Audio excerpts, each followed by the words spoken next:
Excellent. Well, good evening, everyone, and welcome to this UK Squirrel Accord webinar. I'm Kay Hall, and tonight I'm joined by Hollie Sutherland of the Eastern Lowlands Red Squirrel Group. This is an independent group based in Scotland that is celebrating its 2-year anniversary. In a moment, I'll hand over to Hollie for her presentation on group progress, and then there will be a Q&A session. So if you want to ask any questions, please use the Q&A function of Zoom so I can keep track and pose the questions to Hollie later. And while you can use the chat function for any general discussions. So welcome, Hollie, and I will hand over to you. Hi, thank you so much, Kay, and thank you for the invitation from the UK Squirrel Accord to present this evening. As Kay said, I'm just going to run through generally what we've been getting on with for the last 2 years, and hopefully our plans for the future as well. So let's get started. So for those of you that are not familiar with the Eastern Lowlands of Scotland, I thought I'd use this very handy series of maps to point us out. So we are in this little area here that's highlighted in blue. So we cover the county of Fife, Clackmannanshire, or the Kingdom of Fife, I should say, the county of Clackmannanshire, Kinross, a little bit of Perth, and a little bit of Stirling. And as you can see, over time, we were entirely covered with red squirrels. And then if you can see in 2010, you can see there's like a grey strip. So that's grey squirrels only and the southern coast of Fife. And then the rest was red and grey squirrels. And now it's identified as red and grey squirrels for most of our project area, apart from a really tiny bit in the East Neuk down in Crail, which is in Fife on the south coast. That's basically because Crail is like has a little patch of woodlands where grey squirrels have stayed, and red squirrels, it's just too far away from any other patches of woodlands for red squirrels to get to it. So that's why we think they're still there. So the Eastern Lowlands Red Squirrel Group, as mentioned, it's our 2-year anniversary. And this is our logo, our project logo, and this is our tag for social media. So we're on Facebook and Instagram. And this is Natalie the squirrel is the squirrel for our logo, and she is a one-eared red squirrel that hung around at Loch Leven RSPB reserve. We don't think she's there any longer, but there is another one-eared red squirrel now in Falkland, which is in Fife. So I think her spirit continues in our logo and in Falkland. So we started off primarily being funded through the Red Squirrel Survival Trust. And they basically put together a project outline to a single funder, and we were recruited off the back of that project. I'll introduce you to the staff in a second. And then from that time at the beginning of March 2023, we have gained additional organisations to collaborate with and to receive funding from. We are members of the Fife Red Squirrel Group, which is a volunteer-led group. And we work in partnership with them now. We work in partnership with Saving Scotland's Red Squirrels. We have funding through the University of St Andrews and also in-kind support from them. We have funding through Fife Council and a Fife Council initiative, a Clackmannanshire Council initiative in Clackmannanshire. And now we have support from the Nature Restoration Fund through NatureScot, which is taking us for an additional year on top of what was supported through the Red Squirrel Survival Trust. So our aims and objectives of the project, we have some pretty basic aims and objectives. We want to reduce the numbers of grey squirrels in strategic areas across our project area. We want to monitor the population of both red and grey squirrels and squirrel pox, and I'll come into more detail on squirrel pox later. We want to promote good practice in red squirrel conservation. We want to raise awareness for the need for red squirrel conservation and invasive species management, and we want to develop community action, and I'll touch on each one of those aims and objectives throughout the presentation.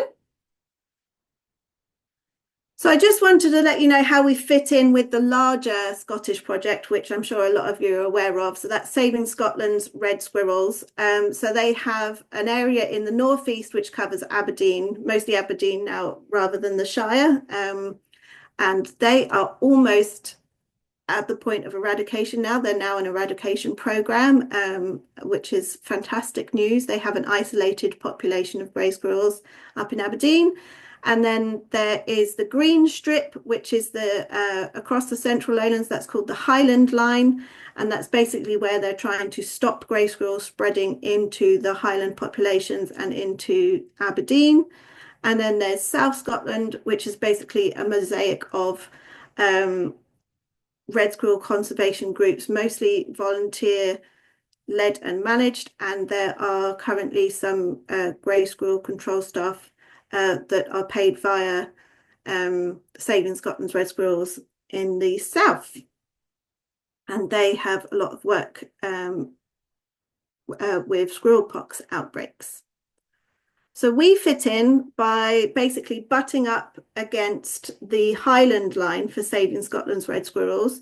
And they also cover the city of Stirling as well. So we share some of our volunteers around those areas, and we work closely with them because we are right next to each other.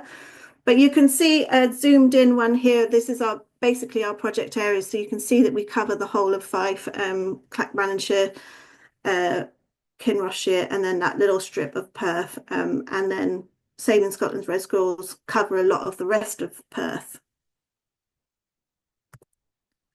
So our group consists of 2 part-time self-employed staff. So one of them being me, Holly. I'm the project coordinator. And then the other one is Val, and she is the project operations officer. So Val's experience before coming on board, I'm just going to remind myself of her titles. She was a senior scientist in biomedical research and then a consultant ecologist specializing in raptors and mammals. My experience, I started on the Saving Scotland's Red Squirrel project back in 2009 up in Aberdeen. So I was the first project officer for Saving Scotland's Red Squirrels up in the northeast, and then moved on to the Scottish Mink Initiative, which is now turned into the CC, Scottish Invasive Species Initiative. And then I've kind of moved all over the place, been working in the States, working on black bears and drones and things like that, and then come back to Scotland and back to squirrels again. So it's not just us two. We rely totally on volunteers. So we have around 30 active volunteers, and then that doesn't include all the active estates and landowners and organisations that are also involved in the project. And we're always building up our volunteer base. And so we wouldn't get anywhere if we didn't have volunteers. So they are a crucial part of our team. So the project has been working in 3 phases. The first phase, which is the one primarily funded through Red Squirrel Survival Trust, is basically a needs assessment. So these are the organisations that were involved in our needs assessment. And basically, we really wanted to get an idea of what has been happening across the Eastern Lowlands in terms of red squirrel conservation. It is an area that hasn't been touched by Saving Scotland's Red Squirrels, so it was a little bit of an unknown. There was a Red Squirrel Conservation Officer back in 2014, I think that's right, in Fife, and that was a position held at the Fife Coast and Countryside Trust, which is Park Council. And they were in place for 2 years. So they started up some squirrel monitoring and a few kind of grey, small pockets of grey squirrel control. And they got in touch with a lot of estates and did a trap loan scheme. But once the project lost funding, a lot of the details of the project, a lot of the records of landowners and things like that was lost. So we've been kind of almost working from scratch, but with assistance from the Fife Squirrel Group, which were around at the time of the Red Squirrel Conservation Project in Fife. So they kind of continued the work on a volunteer basis from that time. So that's why we've been really working close with them. They've just been a fantastic resource. So we've basically been trying to find out what landowners have been doing across the area, what organisations have been doing. Is there equipment still out being used in the field? Are there volunteers doing anything anywhere? Are there any volunteer organisations doing monitoring or anything like that? So we've been trying to find out all of that information so we can move into phase 2. We're currently in the middle, right smack bang in the middle of phase 2 right now. So phase 2 is our NRF project, so our Nature Restoration Fund project with NatureScot. And we're still working with the rest of the groups as well, and the rest of the funders. So what we're doing here is we are developing a strategy for red squirrel conservation for the Eastern Lowlands. And they have asked us particular questions that we need to cover in that time. One of them being an estimate of the red and grey squirrel population across our project area, which, as most of you will probably know, that's quite a big question to answer. So we are working really hard to do some data analysis on some of the monitoring that has been done so far, and I'll let you know a bit more about that later. And basically, we want to develop this strategy in order to deliver a larger scale project across the project area, and that will hopefully come into play at the beginning of October this year. But we are still trying to gather funders for that particular project. There is no NRF funding for delivery projects now, and no other kind of government funding that we know of. So we are trying to look into other sources such as the lottery, which I know a few of you will also be looking at as well at the moment. So yes, we're just trying to apply and research as much as possible into different funding bodies and send in applications for our next phase.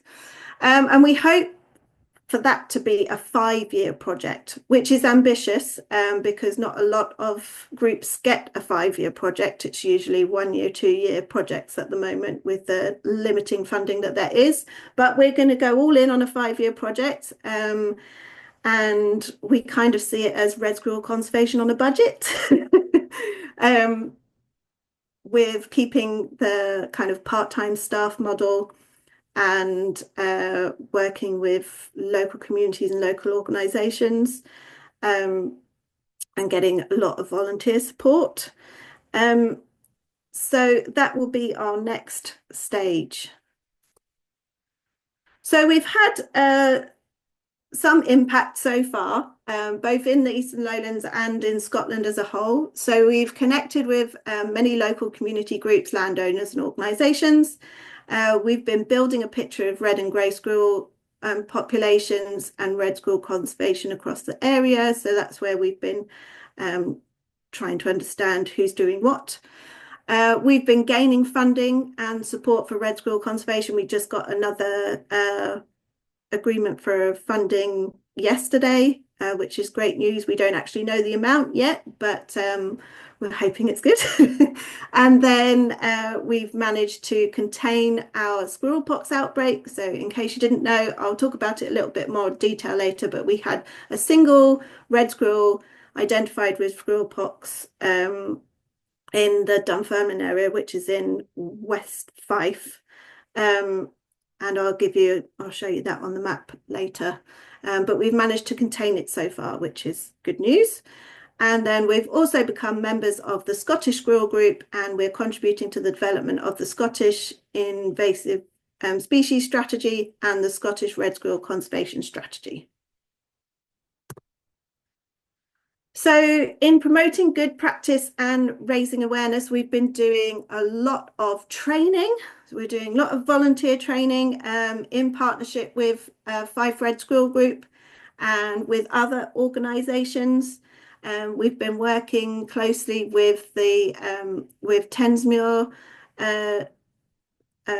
National Nature Reserve, and we've been doing different events like Discovery Days and the Fife Show, which is a really big event. We've been building pine marten boxes. I do a lot of outreach for younger children and young families. So I've been doing that across the area with other parts of my business, but I'm always promoting red squirrel conservation. And we are starting two new volunteer-led groups. So we have the Fife Red Squirrel Group, and as I said, that was started around. From the data, I can see they've started doing surveys from 2010. So they started quite early on, and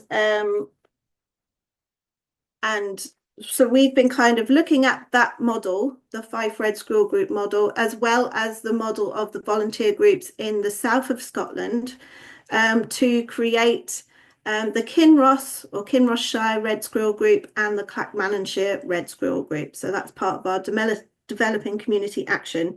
And we have our first Kinross Red Squirrel Group meeting later this month, and then we have our first Clackmannanshire Red Squirrel Group meeting in April after the Easter break. In these groups, we have reached out to interested organisations in those counties that would be keen to support the group. So for the Kinross one, we've reached out to Lochleven National Nature Reserve, so that's NatureScot, and they've joined us in partnership to create that group, and they will be at the meeting and presenting in part of the meeting because they themselves are doing red squirrel conservation on the reserve and in the local area. And then also with Lochleven RSPB, with the meeting is at the RSPB reserve. They've got a lot of red squirrels there. And if you haven't seen it yet, they've got a live streaming red squirrel camera that you can watch on YouTube. So it's worth a watch. It's quite amusing some days. And then in Clackmannanshire, we're teaming up with the National Trust for Scotland, Dollar Glen. They have been doing some red squirrel surveying with volunteers there. We've set up some transects and feeder boxes there, so they will be presenting with us. And then I'm hoping to get Clackmannanshire Ranger Service on board as well, but I'm just waiting to hear back from them.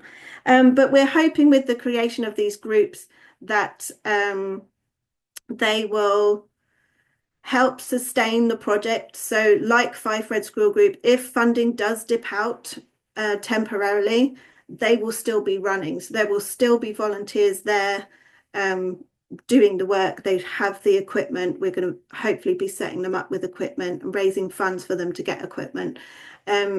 And it will be entirely volunteer led with support from the organisations. And then when we are in place, hopefully we stay in place, we'll be overseeing all the groups and supporting them in any way that we can. So to build up a picture of what has been happening in our area and what is happening right now, we've been making the use of the Saving Scotland Red Squirrel Community Hub and everyone reporting sightings. So we verify all the sightings that come in within our project area on the hub, which is scottishsquirrels.org.uk. And we can also identify dead red squirrels and react to dead red squirrel reports quite quickly. We contact the individuals that reported them. We go out to the sites and go and check them out, or we ask them to send them off for post-mortem. So it's a really good resource for us, and we would like to use it even more in the future. We've got some funding to help develop our particular area and how we can use the hub a little bit more. But I can answer questions about that later if that's something that you're interested in. We also have Fife Red Squirrel Group cover sightings verifications for Fife as well, because we do get a lot of sightings in, so it's quite helpful to have more eyes looking at the reports coming in. And this is what it looks like in our area over the time of the project. So this is March to March 2023 to 2025. And as you can see, we have red and grey squirrels everywhere. All pretty much in the same woodlands across the same towns. You can see there are some patches that are predominantly grey. They are cities basically, and a few large towns. And then the big areas of red are mostly forestry areas. And in Kinross, there's just a lot. Kinross is the big blob next to Loch Leven, right in the centre of our project area. There's just a lot of very keen people in Kinross, which is one of the reasons why we really wanted to set up the Kinross Red Squirrel Group, because we know that there's really keen people in that area that are reporting all the time.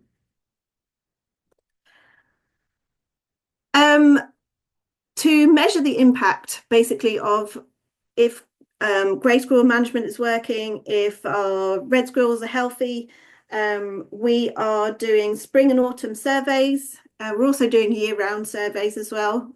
For our spring and autumn surveys, though, we do feeder box monitoring with cameras.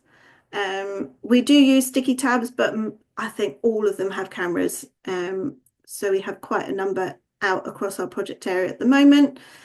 They are monitored by landowners and volunteers. And then we also do walked transect surveys. Now, I think this is a method that has been dropped by a few red squirrel conservation projects. I don't actually know of any that are still doing walk transect surveys. I'd be interested to know if anyone is, because I'd like to compare notes. But it's something that the Fife Red Squirrel Group have been doing for over 10 years. So we've got over 10 years worth of data for squirrel transects, and that's one of the methods that you can use to actually work out the population size. So we have volunteers at the University of St Andrews that are going through the data at the moment, because some of it is scanned, handwritten, in all different formats, in all different types of files. They are collating it all together.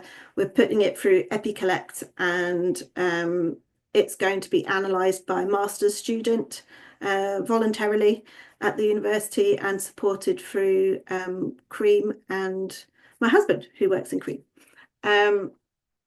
So we have no data analysis at the moment because we are processing all the data. So that's taking us quite a while right now.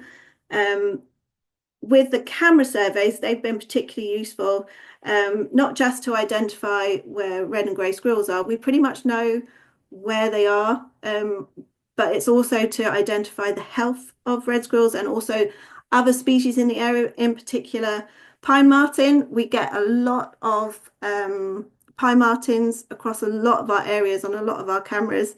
This is now image, but I really liked it. It was in a Saving Scotland's Red Squirrel presentation, but I don't know if you can spot the red squirrel. He's in a little safe space there.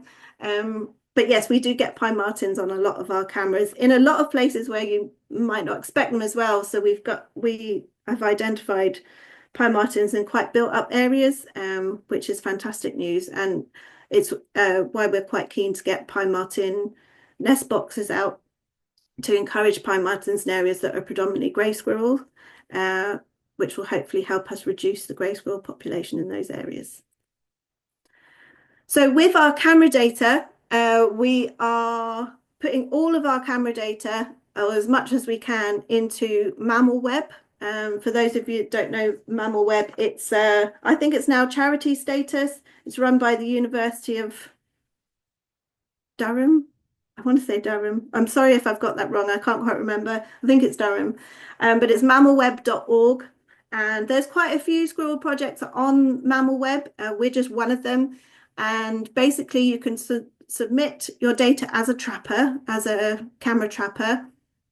And that data is run through AI to identify species. And it's also checked by multiple citizen scientists. So you can have, you know, like 100 different citizen scientists looking at one image and identifying the species in that image. So it's really useful and helps support our volunteers, and you know, they don't have to go through thousands of images if they've got thousands of images of very active squirrels. It also automatically takes out human beings, which is really helpful, but we try and take out human beings before submitting the data as well.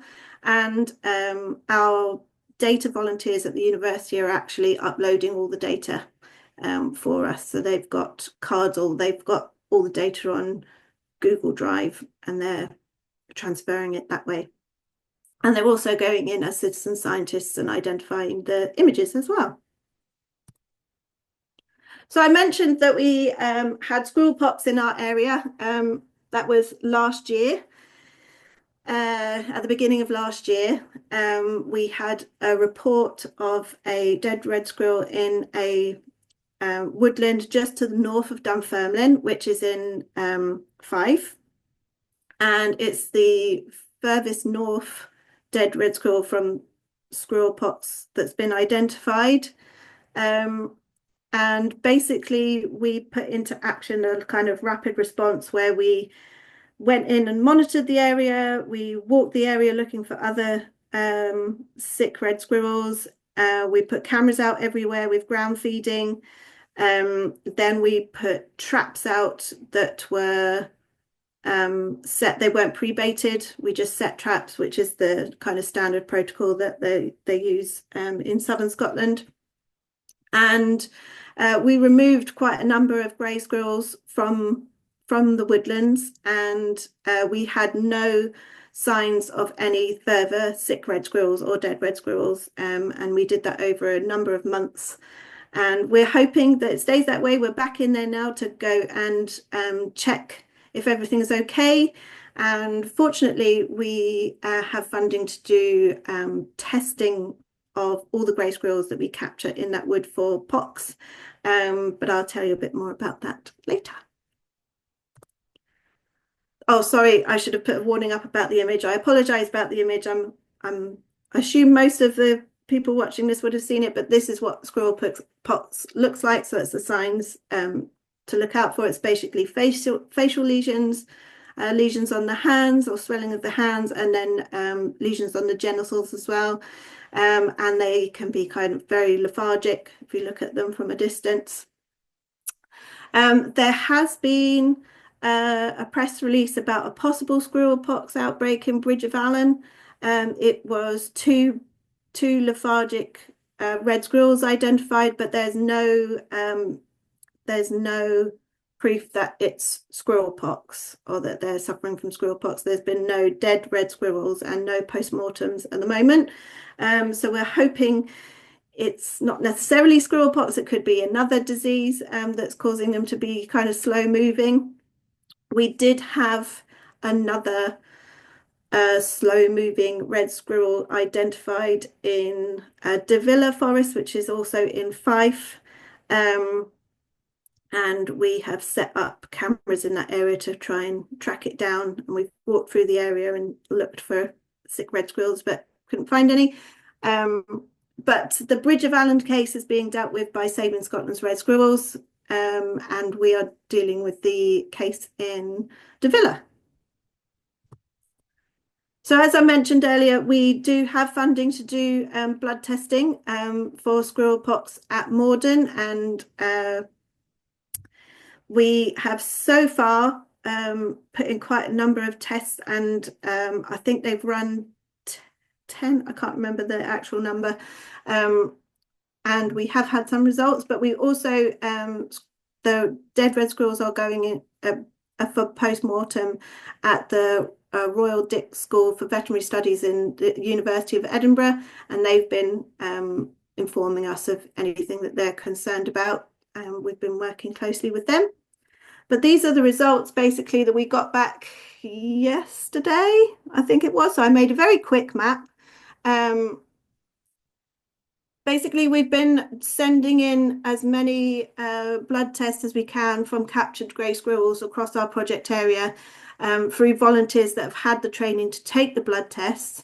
So these are tests that are taken outside of the Morden study. So they are doing a study with squares across Scotland, but a lot of those squares in our project area, we don't have volunteers working in that area, or there's no grey squirrels.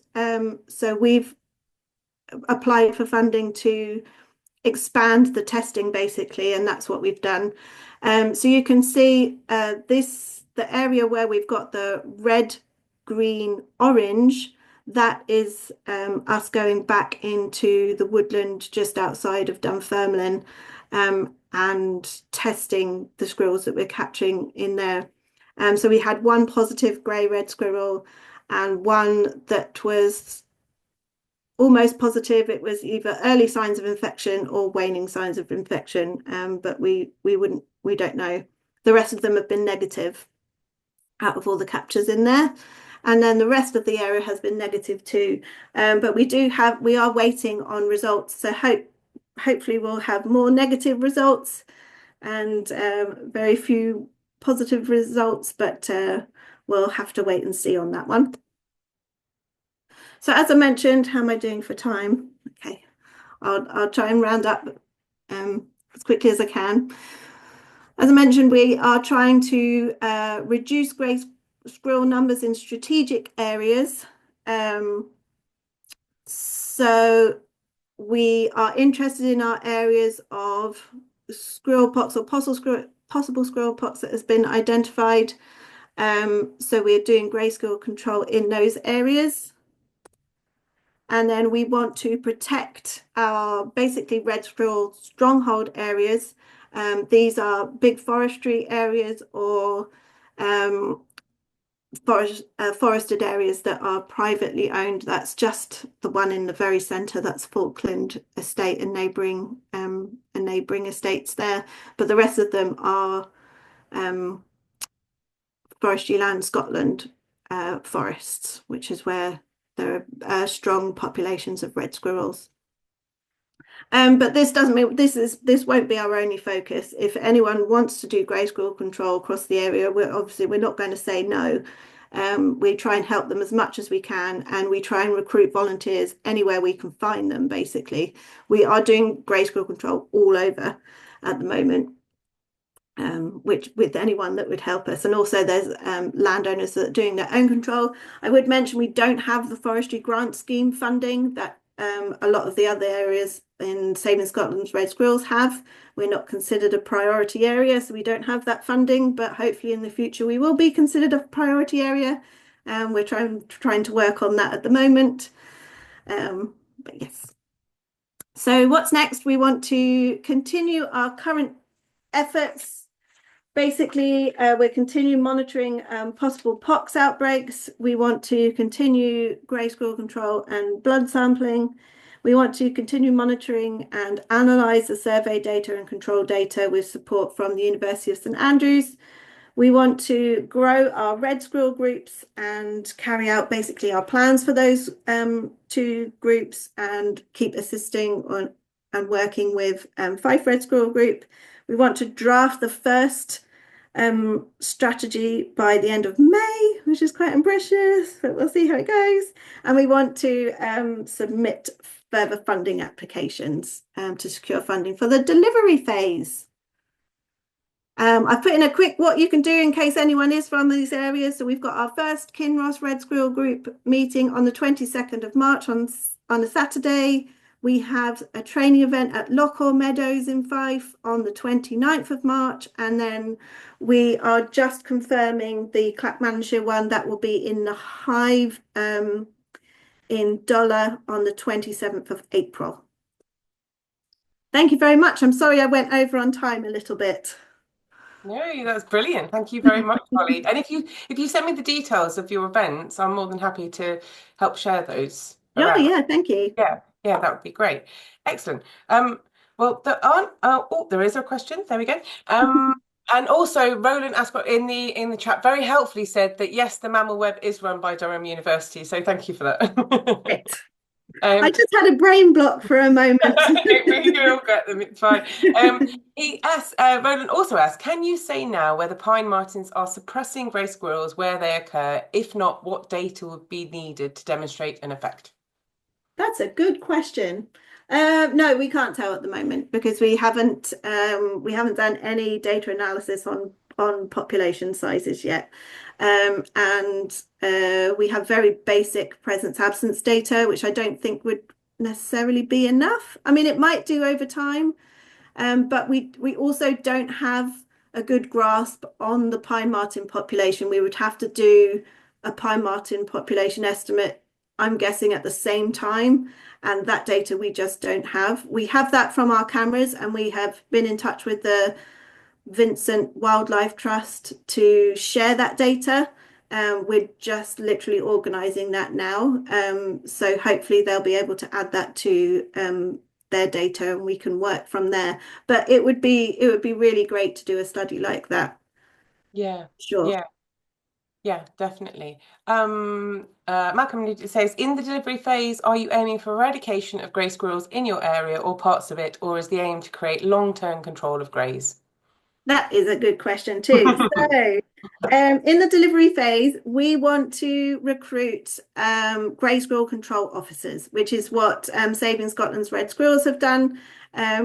We would ideally like two full-time seasonal grey squirrel control officers, one working in the west, one working in the east.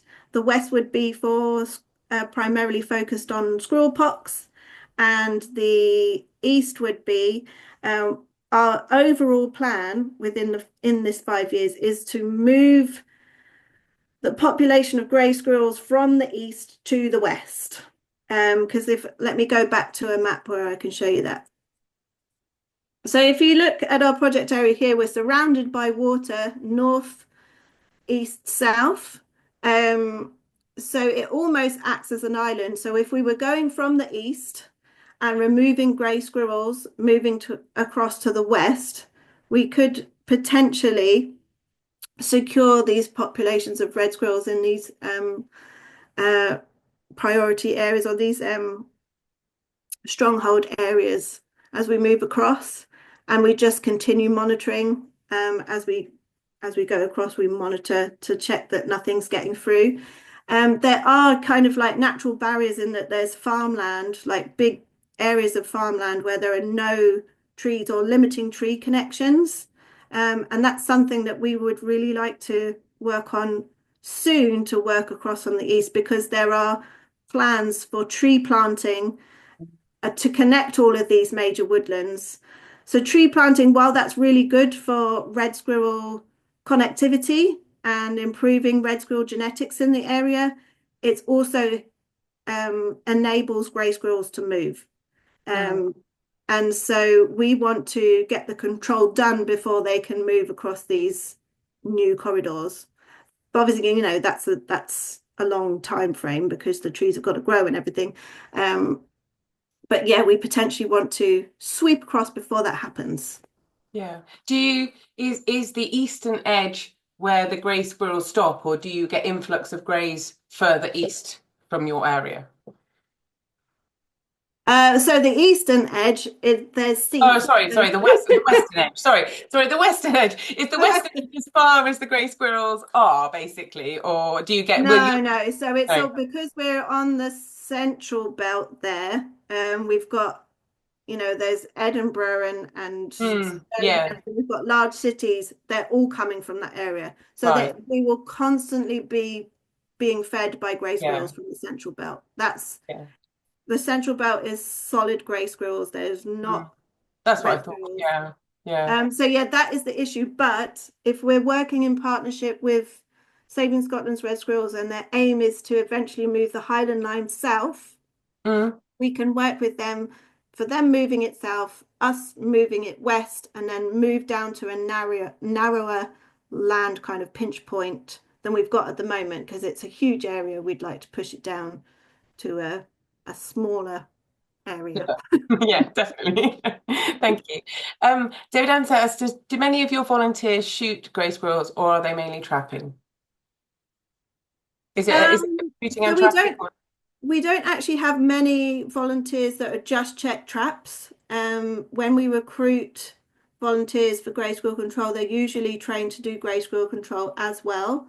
We don't have an awful lot of like householders as they do in Saving Scotland's Red Squirrels with a dispatcher, but that's mainly because we are not like properly into towns and cities in the centre of towns and cities. Um, we would like to, and we do have plans to go into the centre of some cities very soon. But it's getting the volunteers, and the volunteers that we get, we try and get volunteers that are dispatchers. Yeah. And is that a balance of shooting and trapping or is it So mainly? they will all shoot or do cranial concussion. We don't use any kill traps because Yeah, we have red squirrels across the whole yeah, project area. yeah, yeah. That's great. And do you think there'll be support if you go into a bit like in Aberdeen? Do you think there'll be Yeah, support in the towns for because the people have great red squirrels around and I think the attitude is very different here to how it would be in England. mm, Um, you can see a red squirrel quite easily across our project area. So there is a lot of love for red squirrels across the Eastern Lowlands. So it's a lot easier to say if we remove grey squirrels from this area, you will get red squirrels, as yeah, has happened in Aberdeen. The likelihood of red squirrels moving into an area where grey squirrels have been cleared is very, very high across a lot of our towns and cities. Because as you can see, even with this, even in the towns where there are a lot of grey squirrels, there's still red squirrels right in the middle of them. So it's not impossible for red squirrels to entirely take over a park where grey squirrels have been cleared out, yeah, which yeah. is our hope. Definitely. And as you indicated, volunteers are incredibly important and valuable. So if people want to get involved, what type of volunteers roles do you need? Well, we have a lot of different volunteer roles, as you can imagine. So we encourage people just to report sightings. That's like our basic level. A step up from the sightings is adopt a woodland. That's where we encourage people to, when they go on dog walks or something like that, or they go for a forest walk, it's to record the start and end time of their walk and then what they see and don't see on their walks. It just gives us slightly more information than a basic presence only sighting would give you. We have the feeder box surveys where you can have a feeder box and a camera and do that monitoring. We have walk transect surveys, which is done either in partnership with Fife Red Squirrel Group or with us in other areas. And we can set new transects up anywhere anybody is interested in. And then we have data volunteers. So we have a load of data from past projects and from our projects that it's like handwritten or in all different formats. We just need that process, or we need data uploading. What else we have? We have grey squirrel control. We have trap loan scheme where you can borrow traps from us. We have, what else do we have? Oh, we have outreach volunteers as well. So if we're doing any training days or working at big events or something like that, you can join one of our local groups to support an outreach event, and that could be anywhere across our project area. I know that they need volunteers for like Fife Show, which is a really big event in the centre of our project area. And there's like Discovery Day at Lochleven, and we're hoping to get a few more events over to the west as well. So if anyone knows of any events over in the west, we'd like to do those. But yeah. But that sounds great, and the outreach is ever so important. And what you said you talked about working with a lot with young people, and what do you think works well for engaging young people in red squirrel conservation? Well, so I have to say we are a little bit limited with our outreach because we're not actually supposed to do outreach under Nature Restoration Fund. So Right. we're kind of doing it under training Yes. and volunteer recruitment rather than general outreach, which is quite difficult to fit in doing outreach with younger groups because obviously we're not going to ask them to do surveys. No, no. Um, so we're a bit limited with that at the moment, but last year we were doing outreach at like local zoos and things like that. So we do like educational events. We've got two stuffed squirrels, a red squirrel and a grey squirrel, and we talk about them. I do like games and stuff, and we hide pine cones in places, and it's just basically getting them to understand the need to conserve red squirrels and the issue with invasive species. But I tell you what, most of the young people that I speak to across our project area know that grey squirrels are invasive species. And they don't understand why I have a stuffed red squirrel because they're like, I understand why you've got a stuffed grey squirrel, but why have you got a stuffed red squirrel? So they know a lot about it because I think it's taught in a lot of the schools, and a lot of the schools across our project area will have red squirrels in the school Mm, grounds. yeah. Um, Especially a lot of the rural schools, they know a lot about red squirrel conservation already. So yeah, it's easy here, I would say. Yeah. And Yeah. if we were going to expand and go into schools in the future and have that as part of our delivery plan, I think it would be quite straightforward. Mm. Yeah, there is that very strong message. If people could see red squirrels and there's the risk of losing them, Yeah, people understand, don't they? yeah. And doing like red squirrel walks for families is a great thing to do. And then there's certain areas that we know we're going to see a red squirrel. Like we did a walk last year in Pitmedden. We saw 7 red squirrels on our walk, and in Falkland we saw 8 just on a red squirrel walk with like 15 people, and we still saw 8 red squirrels. So it's it's pretty easy to see a red squirrel if you know where to go. Not in Wales where I am, but yes. Sadly, yet. Someone put in the chat. My partner, who's an English teacher, is using the Red Grey Squirrel Challenge as part of one of the pupils' units to both develop their English but also raise awareness. So that's Oh, wonderful, isn't it? So, yeah.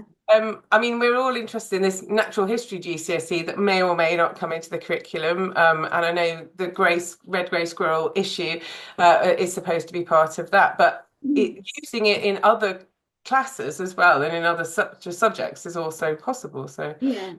yeah. Yeah, I Um, mean, there's no age limit as well as mm, which you can teach it. So I run my other business is running outdoor play groups for under fives, so 0 to 5-year-olds, and I am very open about the project and what a grey squirrel is, what a red squirrel is. In the sites that I work in, there's grey and red squirrels in both the sites. We've seen them both. And they completely understand it. The families completely get it. And they're like, oh, look, there's a grey squirrel. That's the bad one. And there's a red squirrel. That's the good one. So yeah, it's pretty good. yeah, that is great. Well, I don't think there are any more questions, but thank you very much, Holly. Do you have anything you would like to just wrap up? Any final thoughts or words? No, I don't think so. Just thank you very much. Thank you very much for having me and for listening about the project. And hopefully in the future you'll hear more from us. Yeah, definitely. I mean, you've done a lot in the last 2 years, and hopefully you'll get the funding to do a lot more. So that's fantastic. Um, Yeah. Great. I just want to say a big thank you to Holly and to everyone online for joining us. Before we go, I just want to mention that this is the UK Squirrel Accord's 10-year anniversary. I don't know where this went. I've been here 6 years. And we have an anniversary conference at the University of Greenwich on the 25th and 26th of June. Registration is open and there's a final call for submissions for anyone that wants to give a talk or present a poster. The deadline is this Friday, and you can find out more information on registration and submissions on the events page of our website, which is www.squirrelaccord.uk/events. But thank you ever so much, Holly, and the best of luck in the future. And I hope to hear more about it. And thanks, everyone. Thank you. Enjoy your evening. Bye. You too.